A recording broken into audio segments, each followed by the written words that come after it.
Hey everyone, Silver here and welcome to Silver Studio 4. I'm mainly going to be doing anime what ifs and discussions here, and what better way to start than a Dragon Ball what if. So today we're going to be looking at what might have happened if Gohan, an already pivotal character, was born with an innate ability to channel God Ki, and if enraged, use the power of Super Saiyan God.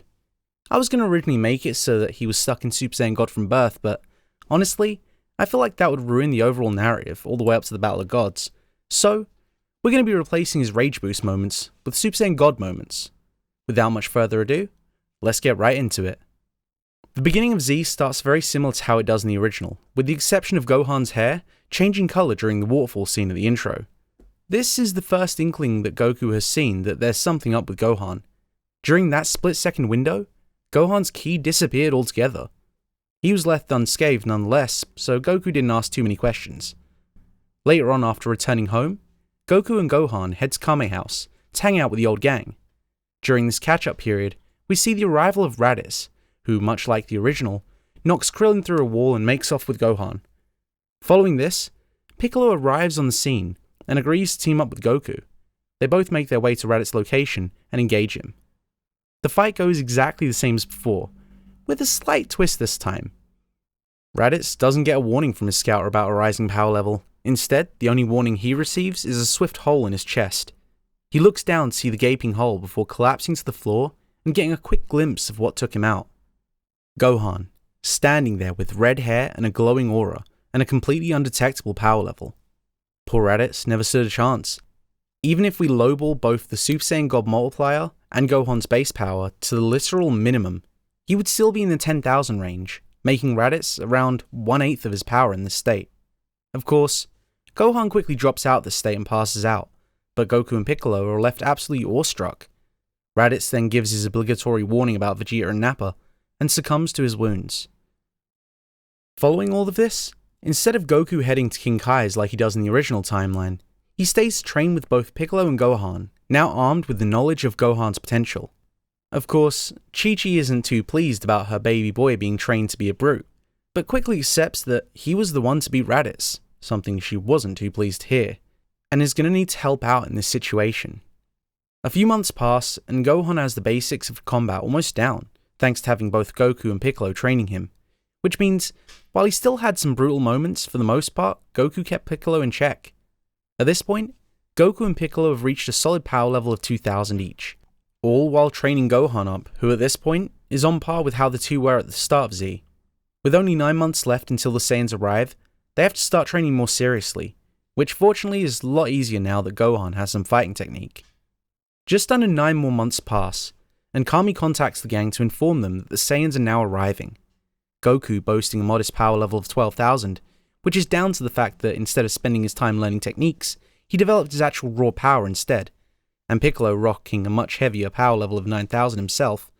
Gohan sits in the 3,500 range, like Piccolo did in the canon. Everyone else ended up more or less in the same place they did originally, because they trained the same way they did originally at the lookout. As the team arrive at the scene of the battle, Goku and Piccolo both are suppressing their power. They can sense the two Saiyans, one of which, to the both of them, isn't even close to their power, but the other one is almost equal to them combined. Cybermen aren't used this time around, and instead, Piccolo challenges Nappa, who scans Piccolo's power level. Huh, 3,000? This should be fun. Before Nappa can even register, Piccolo quickly blasts him out of existence. Vegeta looks over and simply calls him careless. He should have known that they can suppress their power from Raditz's transmission. Vegeta finally steps up to the plate, and Goku steps forward. The fatal clash begins.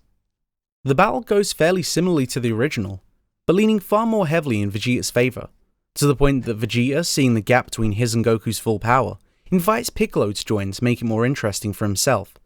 Goku, not wanting to do that, but left with no other choice, accepts. As the battle heats up a little more, Vegeta is getting pushed back, if only a little, by their synchronized fighting style. After all, they have been training together for the last year now. In the end though, their combined efforts aren't enough, and Vegeta lands a critical blow, taking out Piccolo in the process, and severely wounding Goku, leaving him on the ground in a state. Gohan, seeing all of this, begins to swell up with rage at the man hurting his father, much like when Raditz attacked, and his God Ki begins to swell up inside of him, triggering the Super Saiyan God transformation. Vegeta, while not noticing on his scouter, does see the change in the boy, and is quickly taken aback as Gohan appears in front of him, with a blast at the ready. Gohan at this point, with the low ball multiplier, still sits comfortably at over 35 million as a power level. Vegeta attempts to dodge the attack, and barely avoids the majority of the blast, losing an arm in the process. Gohan, after this blast, however, drops out of Super Saiyan God and passes out next to his father. Goku, once again shocked, rises to his feet and uses the opening that Gohan granted to go on the offensive with Vegeta. Having only one arm and lost a lot of blood, he is forced to create a power ball to turn himself into a great ape. Most of the original narrative stays the same here, with the Yajirobe being the one to cut his tail off, turning him back to his normal size.